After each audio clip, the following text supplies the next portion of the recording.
Hey, Topping analyze math and history, and we are going to take a look at quadrantals on a unit circle.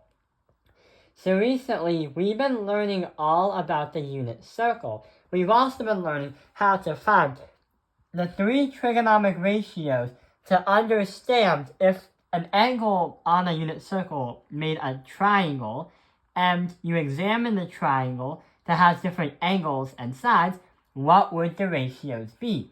So right over here, we're going to use the same logic and see what happens.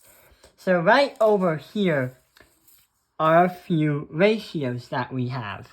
And here is a unit circle, which has 1, 0, 0, 1, negative 1, 0, and 0, negative 1, which are all coordinates on a quadrantal line, which means here, here, here, here, which is 0, 90, 180, 270.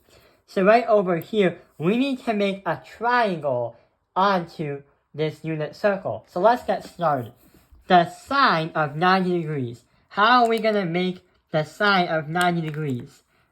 I don't know how you can do that, because one, it doesn't make a triangle, and 90 degrees is literally right over here. So what are we going to do? Well, in this case scenario, since we can't make a triangle, we're just going to go with the flow and say the sine of pi divided by 2. We can't really do anything about that too. Same with this one, the cosine of pi divided by 2. What about the sine of 180 and the cosine of 180? If you try to make a triangle right over here, which you can't really do, then we have the sine of pi, then the cosine of pi. Okay, this does not really help us out. What are we trying to talk about? So right here, we were just trying to say that you can't really make a triangle with this. So if we're learning about quadrantals on a unit circle, what are we actually trying to learn about? Because what we just reviewed isn't really helping us out to learn what we need to learn. So right over here is a worksheet. We're trying to find the cosine of 3 pi divided by 2, the sine of 3 pi divided by 2, and the tangent of 3 pi divided by 2. Right here is a unit circle putting all the coordinates together. Right over here is a formula. So we have the cosine and the sine. If on an xy coordinate on a unit circle, or just like an xy plane, then the cosine and the sine is going to be a coordinate, just like this one. So we're going to write 0, we're going to write 1, 0, we're going to write 0, 1 right here, right over here, negative 1, 0, and right here we're going to have 0, negative 1. And the crazy thing is, when you learn about quadrantals on a unit circle in this video, there's literally no arithmetic that we're trying to do. There's literally nothing that we're trying to solve but understand what each ratio goes with what question and with what number.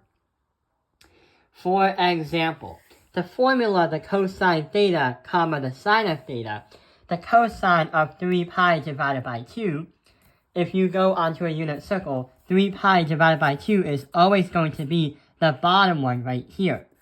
And since the cosine of theta is going to be your x value, then it's literally going to be 0. Sounds easy. The same thing with the sine. So the sine is going to represent the y coordinate. And what is the sine? Yeah, the y coordinate is negative 1. Therefore, this one is negative 1. But what about the tangent of 3 pi divided by 2? Well, the tangent is always going to be equal to the y divided by x. So, if we try to say negative 1 divided by 0, that's going to be our answer. Hang on, we can't do that. We can't divide by 0. So the tangent of 3 pi divided by 2, 3 pi divided by 2, is actually undefined. There is no solution, and you can't do that because you can't divide by 0. So that is actually what we're trying to look at when we look at quadrantals on a unit circle right here. One thing before the video ends is we're going to do another problem. So right over here we have the formulas, the cosine of theta equals x, and the sine of theta equals y, which literally means x and y as a coordinate. So what we have to do here is find the value of the secant of 60 degrees. So we know that the cosine is going to be the x. So we need to find the cosine before finding the secant, because finding the secant on a triangle like this, you can't do. So here's 60 degrees, and the cosine is always going to be the x, right over here. So that is going to be the x line, or the horizontal line. Here is 30 degrees, and it's going to be 1/2.